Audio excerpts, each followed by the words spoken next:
Hello दोस्तों, आज के इस वीडियो में हम बात करेंगे कि सागर और महासागर किसे कहते हैं और इनके बीच में क्या अंतर है। वहीं इसके साथ ही हम यह भी जानेंगे कि दुनिया में कुल कितने सागर और महासागर हैं। तो दोस्त मैं बता दूं कि हम इस पर भी बात करेंगे कि खाड़ी किसे कहते हैं और हमारे प्यारे भारत देश के पास कितनी खाड़ियां हैं। वीडियो ज्यादा लंबा नहीं होने वाला है, इसलिए पूरा देखना और हाँ, इंड साइंस टीम का हिस्सा भी बन जाना। आइए स्टार्ट करते हैं। दोस्तों, सागर महासागर से छोटे होते हैं, यानी सागर जल मंडल का वह भाग है जो जमीन और महासागर के पास होता है और एक ओर से महासागर से जुड़ा होता है। दुनिया में बहुत से ऐसे सागर हैं जो किसी न किसी देश की सीमा से मिलते हैं। ये तो होना ही है क्योंकि हमारी पृथ्वी की 70.92% सतह समुद्र से ढकी हुई है। इसका अर्थ यह है कि पृथ्वी के लगभग 361 मिलियन वर्ग किलोमीटर के क्षेत्र में समुद्र मौजूद है। विश्व का सबसे बड़ा महासागर प्रशांत महासागर है, जिसका क्षेत्रफल लगभग 16,62,40,000 वर्ग किलोमीटर है। यह विश्व के सभी महासागरों का 45% हिस्सा है और महासागर विश्व के 7 महाद्वीप को आपस में जोड़ता है। विश्व में मौजूद बड़े पानी के भाग को, जो 3000 मीटर से अधिक गहरा है, उसे महासागर और जो कम गहरा है उस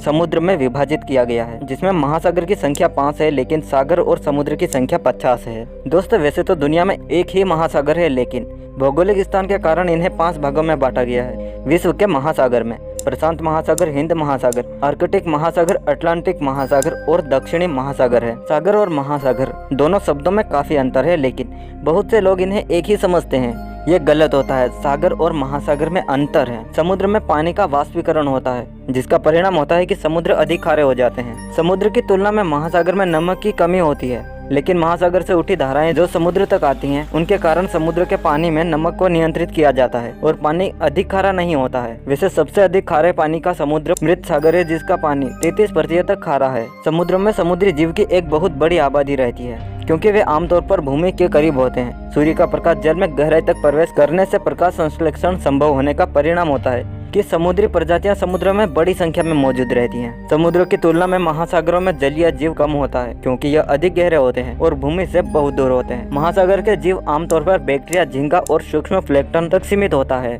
इसका कारण यह है कि सूर्य का प्रकाश महासागरों में गहराई तक प्रवेश नहीं कर पाता है। और इनके उपयोग के बारे में बात करें तो समुद्र परिवहन के लिए महत्वपूर्ण है, लेकिन समुद्री तट पर्यटन, मछली पकड़ने और खेल आयोजन के लिए बेहतर जाने जाते हैं। और महासागर अंतर्राष्ट्रीय व्यापार, खनन, प्राकृतिक गैस का निष्कर्षण और कच्चा तेल महासागरों के मुख्य उपयोग हैं। अब बात करते हैं खाड़ी की। खाड़ी समुद्री पानी के ऐसे जलाशयों को कहते हैं जो किसी ओर से सागर या महासागर से तो जुड़े हो, लेकिन इर्द गिर्द काफी हद तक धरती का घेरा हो। परंतु समुद्री तट में छोटे से मोड़ को यह दर्जा नहीं दिया जाता है। केवल महत्वपूर्ण क्षेत्र वाले जलाशयों को ही खाड़ी कहा जाता है। उदाहरण के लिए गुजरात से लगी हुई खंबात की खाड़ी 3 ओर से धरती से घिरी हुई है और अरब सागर का एक अंश है। भारत के पास ये खाड़ियाँ मौजूद है। कच्छ की खाड़ी और खंबात की खाड़ी, ये दोनों खाड़ियाँ गुजरात में है। पाक खाड़ी, बंगाल की खाड़ी और मन्नार की खाड़ी, ये तीनों खाड़ियाँ पास पास में मौजूद है।